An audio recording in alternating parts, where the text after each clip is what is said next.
ప్రార్థన చేసుకుందాం. ప్రేమగల మా తండ్రి దేవ, మీ ప్రేమ చేత మమ్మల్ని కాపాడి ఈ సాయంకాల సమయంలో తండ్రి అని పిలుచుకునే భాగ్యాన్ని ఇచ్చినందుకు వందనాలు చెల్లిస్తున్నాం తండ్రి. మమ్మల్ని మీరు ప్రేమించి మా కోసం మీరు చేసినటువంటి కార్యక్రమాలు తండ్రిగా మీకు మేము చేయవలసినవి, మీ ఇష్టాన్ని నెరవేర్చవలసినటువంటి సంగతులు ఏవైతే ఉన్నావో వాటినన్నిటినీ మేము మా జీవితములలో మేము నెరవేర్చగలిగేటట్లు సహాయం చేయండి.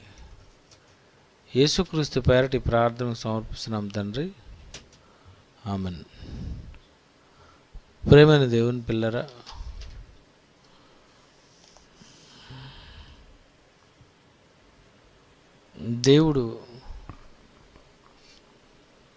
దేవుడు అనే ఆయన చాలా గొప్పవాడు, మహోన్నతుడు, సర్వశక్తివంతుడు.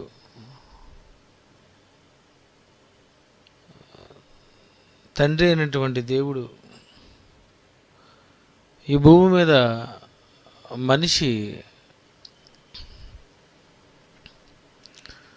దేవుని గొప్పగా చూపించాలి, గొప్ప స్థానాన్ని దేవునికి ఇవ్వాలి. ఈరోజు ఇచ్చినంత గౌరవం, ఈ భూమి మీద తండ్రికి ఇచ్చినంత గౌరవం దేవునికి అసలు ఇవ్వడం లేదు. ఒక ప్రధానమంత్రికి ఇచ్చినటువంటి గౌరవం, ఒక మంత్రికి ఇచ్చినటువంటి గౌరవం, ఈ భూమి మీద ఉద్యోగాన్ని బట్టి వాళ్ళకి ఇస్తున్నంత గౌరవం దేవునికి అసలు మనిషి ఇస్తున్నాడా? పెద్దలను గౌరవించవలను అని చెప్పారు తప్ప దేవుని ఏం చేయాలి? దేవుని మరి గౌరవించొద్దా? తల్లిదండ్రులను సన్మానించండి అని అంటున్నారు, మరి దేవుడిని సన్మానించొద్దా? దేవుడు అనే ఆయన చాలా గొప్పవాడు. ఆయన గురించి మనం బైబిల్లో ఒకసారి ఆలోచించగలిగితే, బైబిల్ని పరిశీలించగలిగితే అసలు ఆయనకి ఎంత కెపాసిటీ ఉందో, ఆయన ఎంత గొప్పవాడో ఆయన గురించి బైబిల్లో దేవుడు రాశాడు, ఆయనే రాశాడు. యోబు గ్రంథం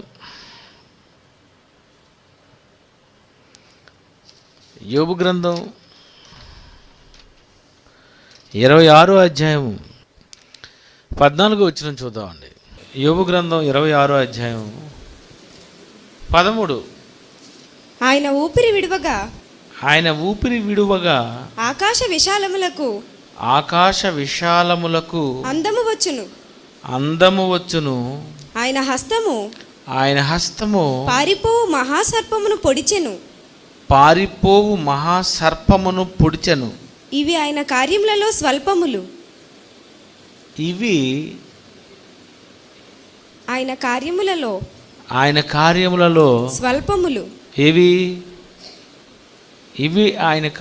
స్వల్పములు, చాలా చిన్నవి. దేవుడు చేసినటువంటి కార్యాలలోనట ఇవి చాలా చిన్నవేనని దేవుడు చెప్తున్నాడు. ఏంటి ఇంతకీ ఆ చిన్నవేంటి అంటే, ఆయన ఊపిరి విడువగా ఆకాశ విశాలములకు అందము. చూడండి, ఆకాశం ఎంత పెద్దదండి చెప్పండి, చాలా పెద్ద ఆకాశం. ఆకాశానికి అందం. చూడండి, దేవుడు ఊపిరి విడువగా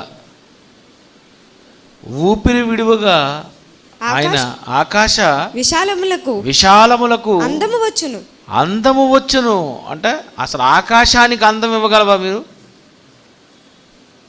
ఆకాశానికి, మనిషికి అందం ఇవ్వగలవు, ఒక చెట్టుకి అందం ఇవ్వగలవు లైటింగ్స్ పెట్టి,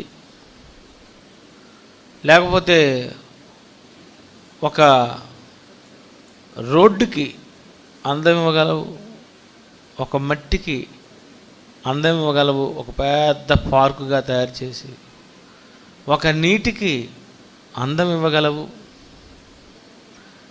నీటితో ఎన్నో రకాలైనటువంటి మరి పెద్ద పెద్ద రిసార్ట్స్ ఇలాంటివి పెద్ద పెద్ద కడుతూ ఆ పక్కన స్నానం చేయడానికి ఒక బ్రహ్మాండమైనటువంటి మరి దాన్ని తయారు చేస్తుంటారు వాటర్తో.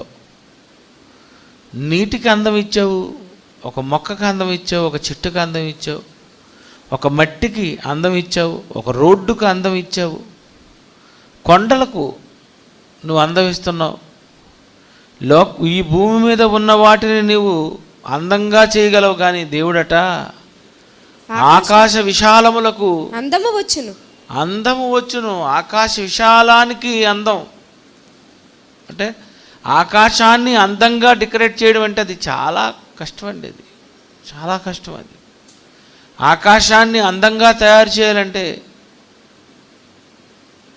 ఎన్ని మేఘాలు, ఎన్ని రకాలైనటువంటి మేఘాలు, ఆ మేఘాలలో మెరుపులు, ఆ మేఘాలలో ఉరుములు, ఆ మేఘాలలో రంగులు, ఆ ఆకాశంలో ఇంద్రధనస్సు రంగురంగులతో అప్పుడప్పుడు ఈ చివరి నుండి ఆ చివరి వరకు ఒక పెద్ద ఇంద్రధనస్సు రాగానే ఆకాశంలో చూడగానే ఏమనిపిస్తుంది అంటే, అయ్య బాబు ఇంత పెద్ద ఇంద్రధనుస్సా, నువ్వు ఇవ్వగలవా? నువ్వు ధనుస్సు చేయగలవు కానీ ఇంద్రధనుస్సు చేయలేవు. అంత పెద్ద ఇంద్రధనుస్సు నువ్వు ఇవ్వగలవా? విమానం ఎక్కితేనండి, నిజంగా విమానం ఎక్కిన మరుక్షణమే కొంతసేపటికి ఆకాశం మేఘాలు దాటి ఒక 5, 6, 7 మేఘాలు దాటి పైకి వెళ్ళిపోతాడు. కిందకి చూసేసరికి అన్ని పొగలు, పొగ అండి, పెద్ద పెద్ద పెద్ద పెద్ద పొగలు.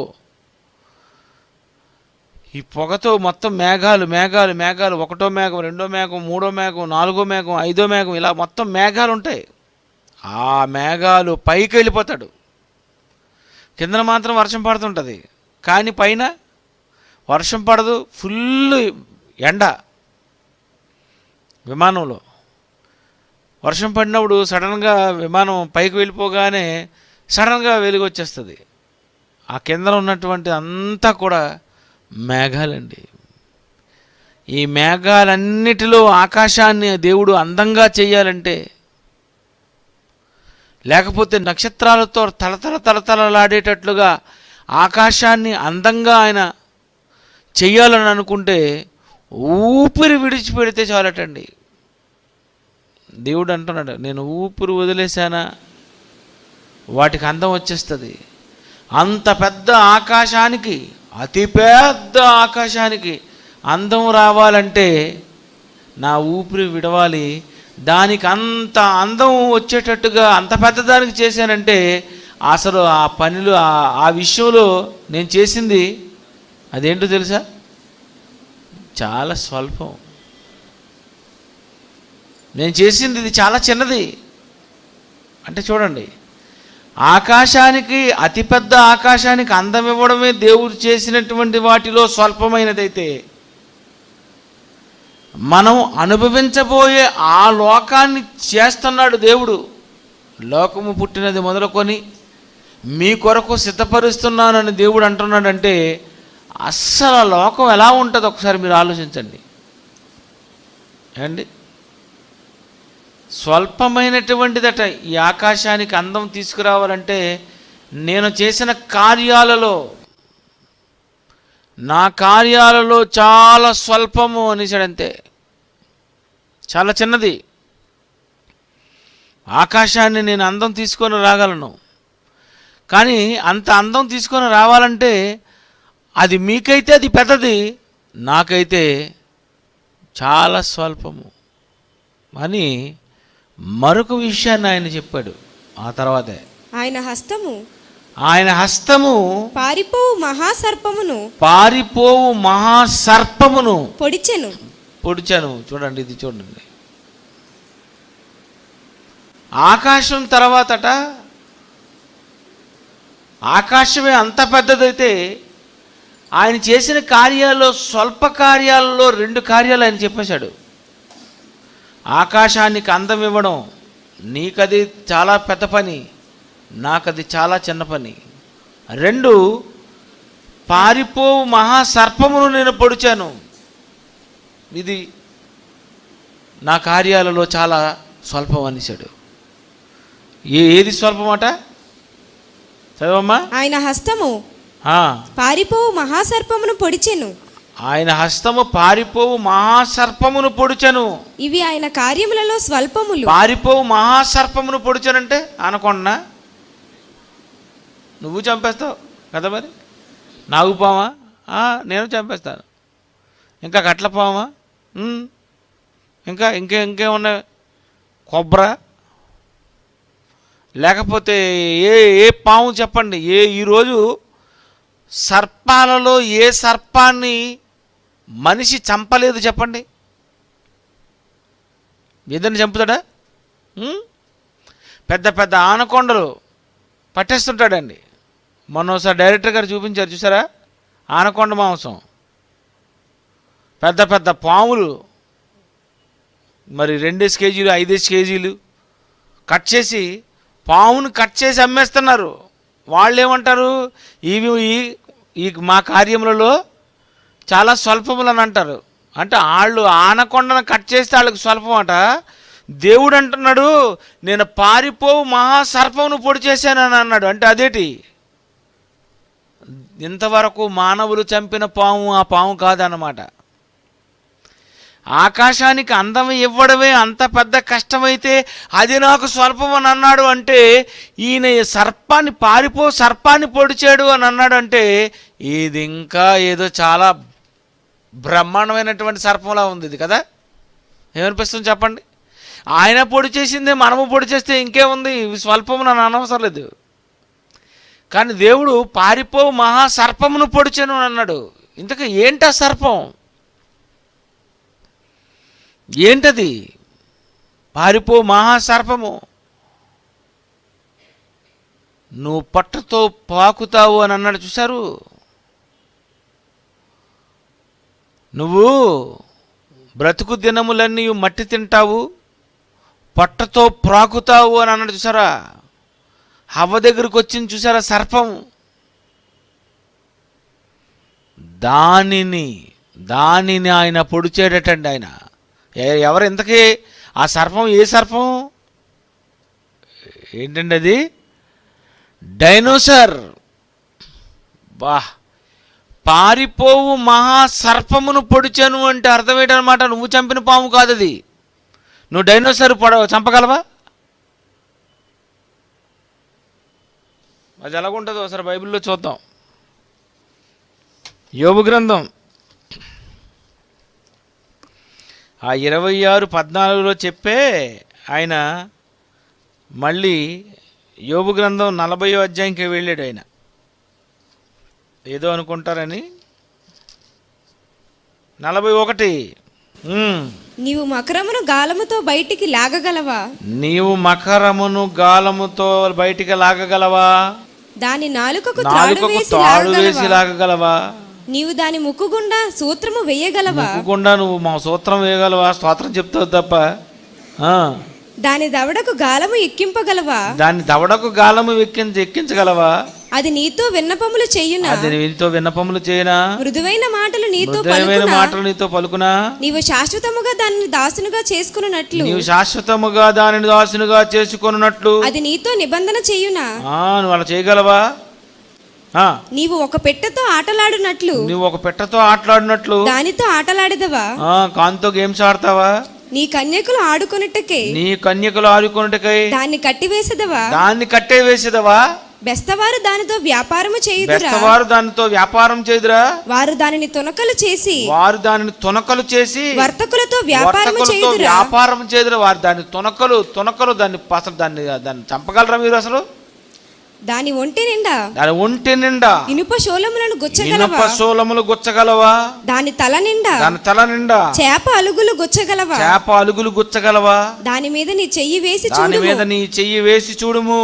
దానితో కలుగు పోరు నీవు జ్ఞాపకము చేసుకుని ఎడల నీవు మరలా అలా చేయకుందు. బాబో ఇది చాలా కష్టం. అది బాబో దాన్ని చంపాలంటే, దాన్ని అలుగులు గుచ్చాలంటే, దాన్ని బంధించాలంటే, దానితో ఆటలాడుకోవడం అంటే అమ్మ బాబో చాలా కష్టం. ఎందుకంటే అది పెద్ద మహాసర్పం. అది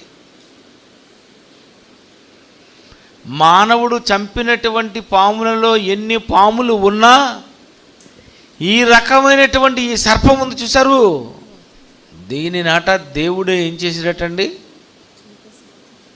ఏం చేశాడని అన్నారు. ఇంకా అలా కిందకి వెళ్తే అన్నీ ఇంకా అవేలేండి. చాలా దీని గురించి వివరణ యోబు గ్రంథం 26:13. ఆయన హస్తము పారిపోవు మహాసర్పమును పొడిచెను. బా చూడండి, అంటే దేవుడు చంపేశాడటండి.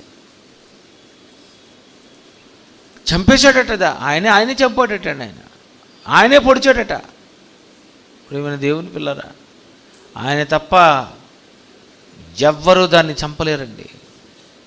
దానిని ఆయన తప్ప ఎవరు బంధించలేరు. ప్రపంచంలో ఉన్నటువంటి ఎన్ని సర్పాలనైనా మానవుడు చంపగలడు, కంట్రోల్ చేయగలడు. కానీ దేవుడు చంపినటువంటి ఆయన హస్తము పొడిస్తే చచ్చిపోయినటువంటి ఆ సర్పం ఉంది చూశారు, అది మామూలు సర్పం అని అనుకుంటే పొరపాటు. ఆకాశానికి అందం ఇవ్వడం ఎంత కష్టం, అది నాకు స్వల్పం. నువ్వు డైనోసార్ని చంపగలవా? అసాధ్యం. నాకది స్వల్పం. దేవుడు అంటున్నాడు, నాకు చాలా చిన్నది, అది నాకు చాలా చిన్న పని. అంటే చూడండి, ఒక మహాసర్పాన్ని దేవుడు పొడి చేశాడు అంటే దేవుడు ఎంత శక్తివంతుడు ఒక్కసారి ఆలోచించండి. నిజంగా నేను చాలాసార్లు ఆలోచించేవాడిని.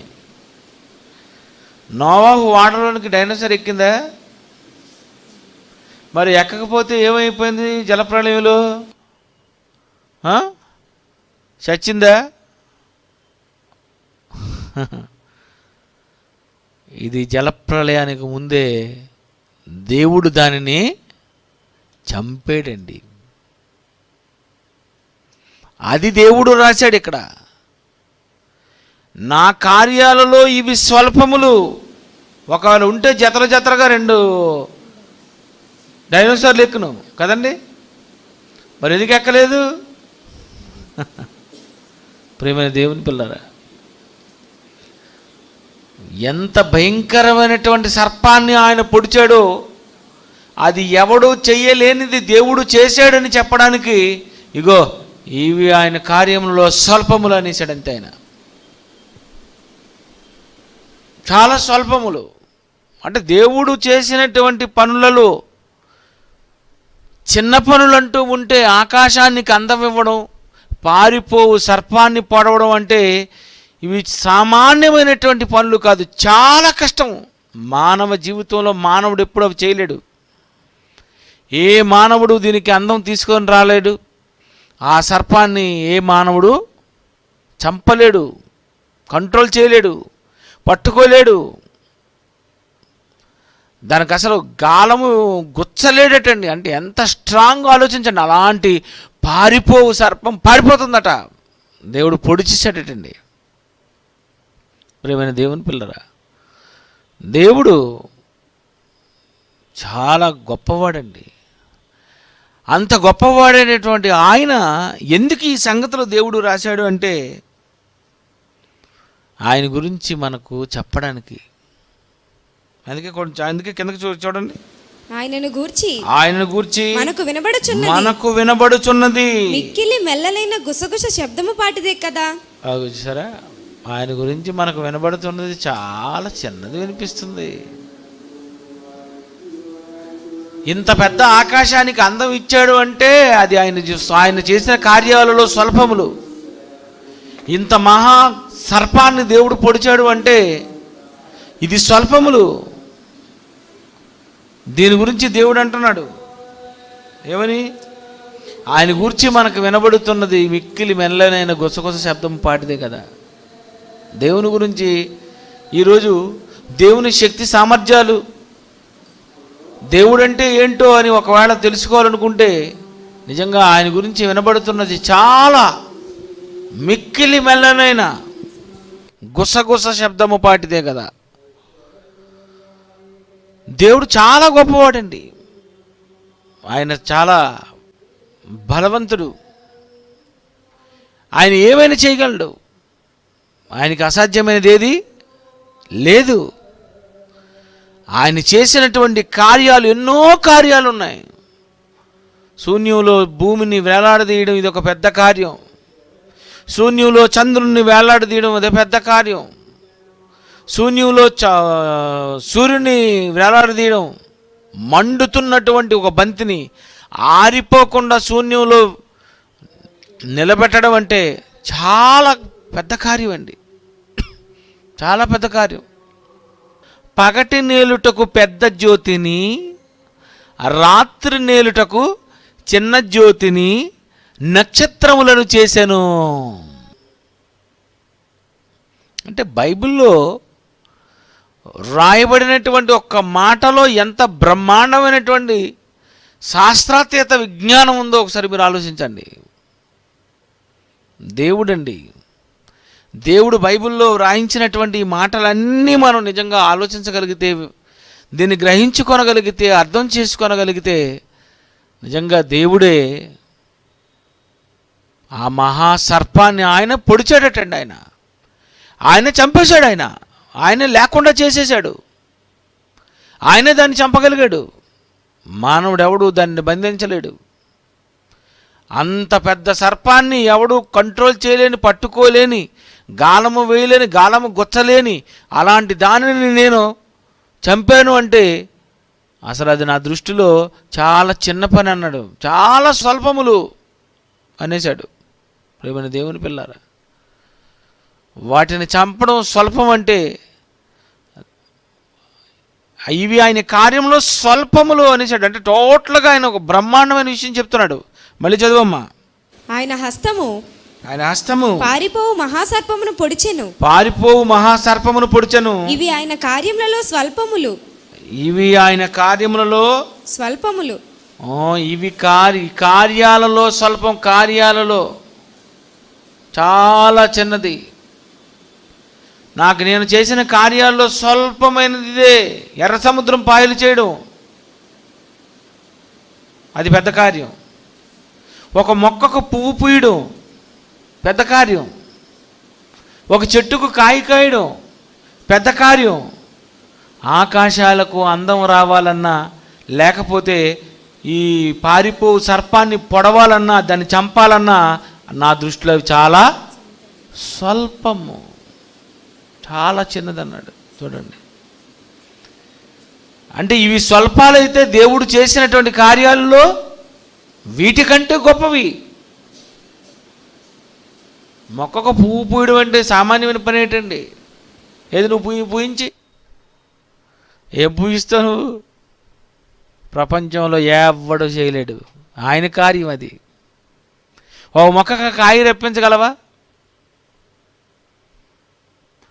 ఒక ఆవు నుండి మరొక ఆవు ఒక పెయ్యి రావడం అంటే ఇది కార్యమే. కోడిలో నుండి కోడి రావచ్చు, కానీ కోడి నుండి గుడ్డు రావడం అంటే ఇది కార్యం కాదా? కోడిగుడ్డు అంటే చిన్నదనుకుంటున్నారా? కాదు, అది పెద్ద కార్యం. అది అప్పుడప్పుడు అంటారు, ఏంటి మా ఇంట్లో పెద్ద కార్యం అని అంటారు. ఏం కార్యం? ఉత్తినే నీది పెద్ద కార్యం కాదు. కోడిలో నుండి కోడిగుడ్డు వస్తుందంటే అది పెద్ద కార్యం. అది ఆయన అదే అంటున్నాడు, ఆయన కార్యములలో స్వల్పములు. ఆయన కార్యములలో స్వల్పములు ఈ రెండు. ఇవి స్వల్పాలు, కానీ వీటికంటే గొప్పవంటూ ఉంటే ఈ ప్రకృతిలో నేను చేసినటువంటి కార్యాలన్నీ ఇవి పెద్దవి. ఒక పశువుని చేయడం, ఒక మేకను చేయడం, ఒక గొర్రెను చేయడం, ఒక పక్షిని చేయడం, ఎగిరే పక్షిని ఎవరు చేయగలరండి?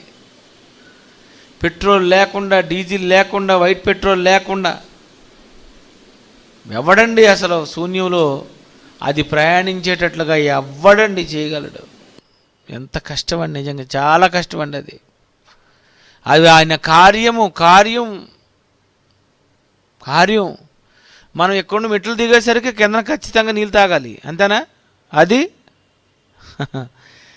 10, 15, 20, 30, 40, 50 కిలోమీటర్ల కంటిన్యూగా ఆకాశంలో నీటికి కోసమని కానీ గింజల కోసం కానీ కిందకి దిగకుండా అది ఎగురుకుంటూ ప్రయాణం చేస్తుందంటే ఏంటంటే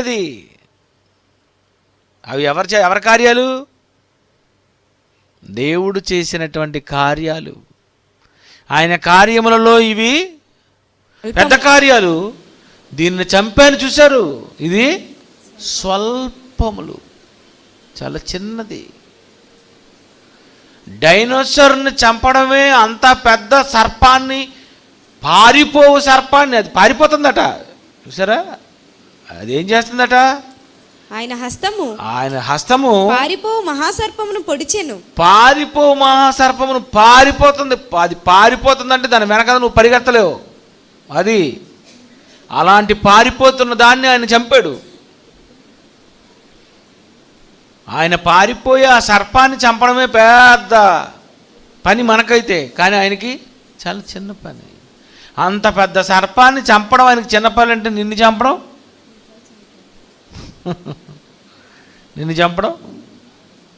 నేనేమి కాకుండా లేపేస్తాడు ఆయన. అసలు మనిషిని చంపడం పెద్ద పెద్ద పనే కాదండి ఆయనకి. నువ్వే మాత్రం ఇంతలో కనబడి అంతరాయమయమైపోతావు అంతే. నువ్వు చాలా చిన్నవాడు. ప్రియమైన దేవుని పిల్లరా, దేవుడు బైబిల్లో రాసినటువంటి ఇవన్నీ మనం చూస్తే మన కోసం దేవుడు ఇవన్నీ చేశాడు. మన కోసం ఆయన కార్యాలు చేశాడు. మన కోసం ఈ ప్రకృతిని చేశాడు. మన కోసం ఈ ప్రకృతిలో ఉన్నటువంటి ఒక పారిపో మహాసర్పాన్ని పైన పొడిచాడైనా. అదే కానీ నేటికి ఉంటే ఎంతోమందిని చంపేసినది. కానీ దేవుడు నోవాహు జలప్రళయం నాటికే దానిని క్లోజ్ చేసి పడేశాడు. దాన్ని దేవుడు క్లోజ్ చేశాడు. ప్రియమైన దేవుని పిల్లరా, ఆయన ఎంత గొప్పవాడు. ఆయన కార్యాలలో ఇవి చాలా చిన్నవి అని అన్నాడు అంటే నిజంగా ఆయన చేసినటువంటి ఈ ప్రకృతిలో ఇవన్నీ చాలా పెద్ద పెద్ద కార్యాలండి. ఇవన్నీ చాలా పెద్దవి. భూమిని శూన్యంలో ఉంచడం చాలా పెద్దది, చాలా కష్టమైన పని. ఆ శూన్యంలో భూమిని ఉంచి ఆ భూమి మీద నీరు 3 వంతుల నీరు ఆరిన నేల మీద నిలబెట్టడం అంటే సామాన్యమైన పనా అండి? శూన్యంలో మట్టిని ముద్దను నిలబెట్టి ఆ మట్టి ముద్ద మీద నీటిని అంటించడం అంటే నువ్వేమంటిస్తావు? కాగితం అంటిస్తావు. ఆయన నీరంటించాడు. విచిత్రం. నీరంటించి కొంచెం గోడకి నీరంటించాలంటే నీరు కింద కారిపోతుంటుంది. ఇవి నీకు చాలా కష్టం. కానీ దేవునికి మట్టికి నీటిని అంటించాడు, కాగితం అంటించినట్టుగా. 3 వంతుల నీరు కింద పడిపోకుండా భూమిని పెట్టి ఆ భూమి మీద ఉన్నటువంటి నీరు పడకుండా ఉండాలి అంటే అది ఏమవ్వాలి? కీర్తన గ్రంథం 147:15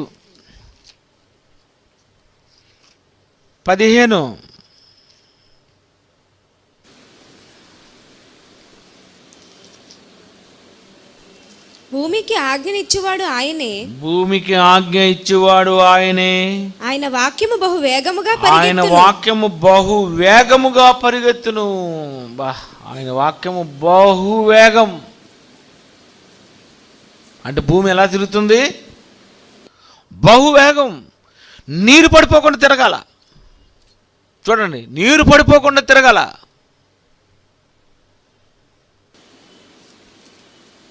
ఏంటండి దేవుడి కార్యాలు? దేవుడు ఎంత గొప్పవాడో, ఆయన ఎంత తెలివిగా ఈ కార్యాలన్నీ చేస్తున్నాడో ఒకసారి మనం ఆలోచిస్తే ఆశ్చర్యం. మరి ఇంత గొప్పవాడైనటువంటి దేవుని ఈరోజు ఎవరు దేవునిగా మహిమపరుస్తున్నారు? నా తండ్రి గొప్పవాడు, నా దేవుడు గొప్పవాడు, నా దేవుడు సర్వశక్తిమంతుడు, నా దేవుడు చేసిన కార్యములో స్వల్పములు ఇవి, పెద్దవి అవి అని ఎవరండి ఆలోచిస్తున్నారు? దేవుడు చేసినటువంటి స్వల్ప కార్యాలు ఉన్నాయట, దేవుడు చేసిన పెద్ద కార్యాలు ఉన్నాయట. ఎందుకు ఇలాంటి కార్యక్రమాలన్నీ ఆయన చేపట్టాడంటే అంతా నీ గురించే. ఆకాశాన్ని అందం చేయాలని నీ గురించే. ఆ పారిపో మహాసర్పాన్ని పొడిచింది అది నీ గురించే. ఆయన ఈ ప్రకృతిలో ఉన్నటువంటి ప్రతి దానిని ఆయన చేశాడంటే ఇదంతా నీ గురించే. నీ గురించి ఇన్ని కార్యక్రమాలు చేసిన తర్వాత ఆ దేవుని నువ్వు ఎలా గౌరవిస్తున్నావు, ఆ దేవుని నువ్వు ఎలా మహిమపరుస్తున్నావు, ఆ దేవుని నువ్వు ఎలా గొప్పవానిగా చూపిస్తున్నావు లోకానికి. ఎవరండి దేవుడంటే? అబ్బా దేవుడంటేనండి ఇలాగండి, దేవుడు గొప్పవాడండి అని ఒక మాటలో చెప్పడం కాదు. గాడ్ ఈజ్ గ్రేట్ అని. God is great. మరి ఆ గ్రేట్ ఏటో చెప్పొద్దా? ఆ దేవుడు ఎంత గొప్పవాడో ఆ గ్రేట్నెస్ చెప్పొద్దు నువ్వు? ప్రియమైన దేవుని పిల్లరా, నిజంగా దేవుడు బైబిల్లో వ్రాయించినటువంటి ప్రతి మాట చాలా విలువైనది.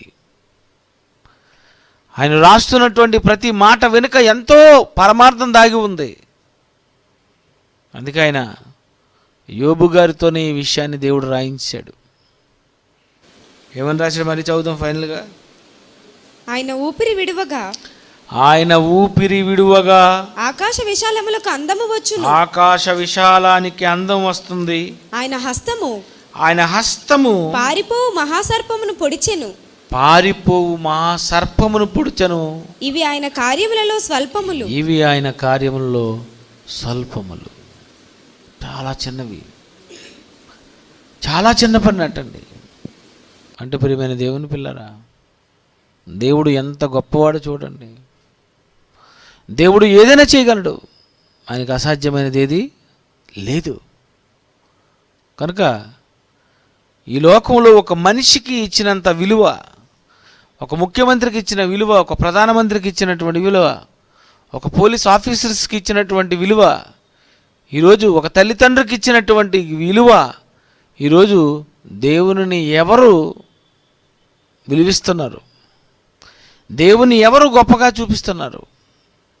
దేవుడు చేసినటువంటి, ఆయన రాసినటువంటి మాటలలో ఎన్నో సంగతులు ఈ లోకానికి దేవుడు మనం చెప్పాలని ఇవన్నీ రాశాడండి.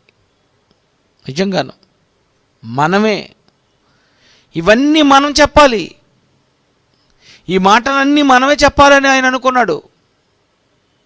నిజమండి. ఎఫ్సి పత్రిక 3:8 ఎఫ్సి పత్రిక 3:8 దేవుడు మన ప్రభు అయిన క్రీస్తు యేసునందు చేసిన నిత్య సంకల్పము చెప్పున పరలోకములో ప్రధానులకును అధికారులకును సంఘము మీరే సంఘము ద్వారా తన యొక్క నానా విధమైన జ్ఞానము ఇప్పుడు తెలియబడవలని ఉద్దేశించి సంఘము ద్వారా నానా విధమైన జ్ఞానం ఎందుకండి? నక్షత్రాల గురించి ఎందుకండి? అంగార గురించి ఎందుకండి అని చాలామంది అంటుంటారు. ఎందుకంటే వాళ్ళకి బుర్రలేని వాళ్ళు కనుక. ఏబిసిడి యాదవులు వీళ్ళు. సంఘము ద్వారా నానా విధమైన జ్ఞానము, అదే Bible open university India international. సంఘము ద్వారా నానా విధమైన జ్ఞానం అట. చూడండి, నీవు జ్ఞానం చెప్పాలి. నానా విధమైన, ఒకే టాపిక్ కాదు, రకరకాల సబ్జెక్ట్స్ చెప్పాలి.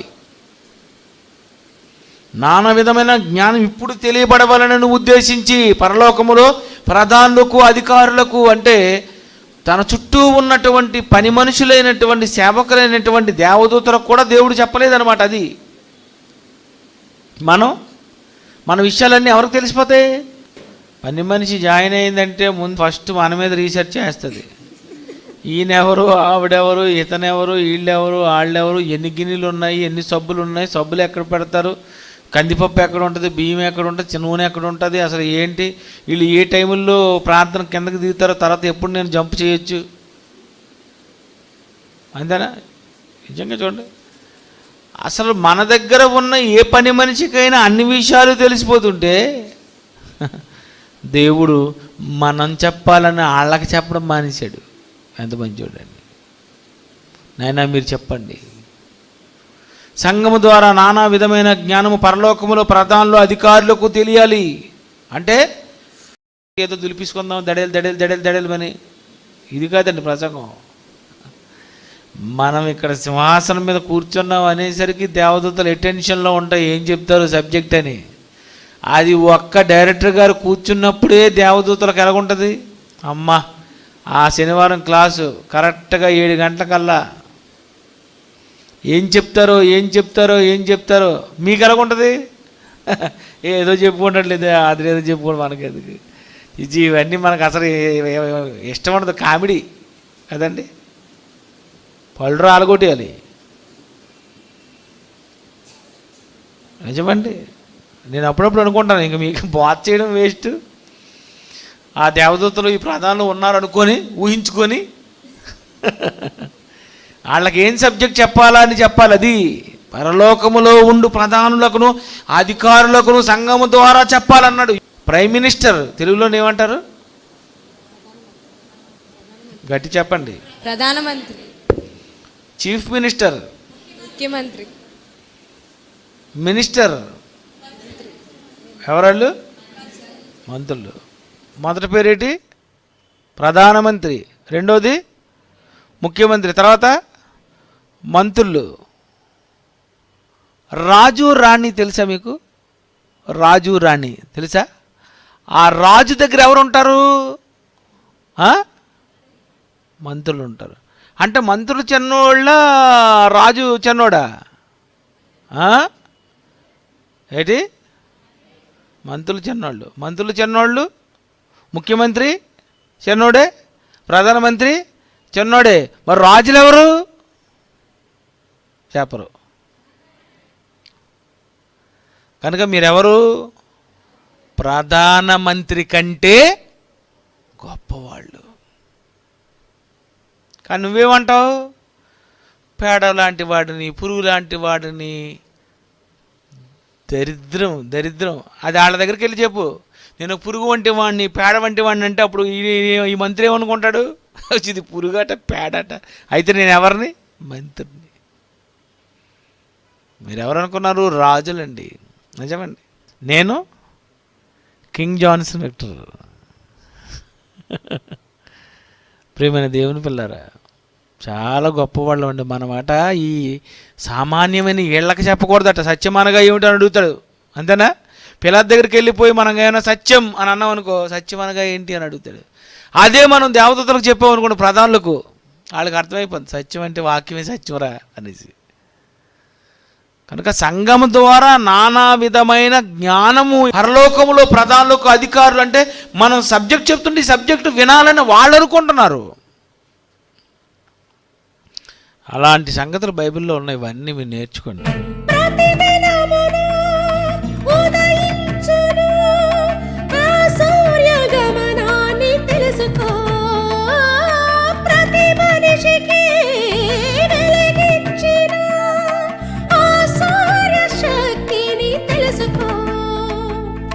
నిత్య శక్తి కలిగి ఉన్న దాన్ని చూడు. అంత శక్తి కలిగించే శక్తి ఎవరు? ఆ దేవుడే కలిగించెను, నీ కొరకే సూర్యుని వెలిగించెను. పరమాత్ముడే నడిపించెను, ఉదయాన్ని నీ కొరకు రప్పించెను.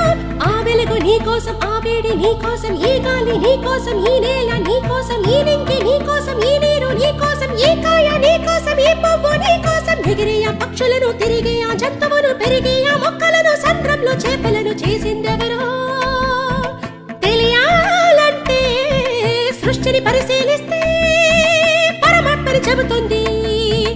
అణువణువును విడగొడితే పరమాణువు అవుతుంది, పరమాణువు విడగొడితే శబ్దం పుడుతుంది, శబ్దం వలనే విశ్వం పుట్టిందని చెబుతుంది, దేవుని వాక్యం సృష్టిని చేసిందని చెబుతుంది. కులము కాదు ఇది, మతము కాదు, మత గ్రంథమే కాదు బైబిలు.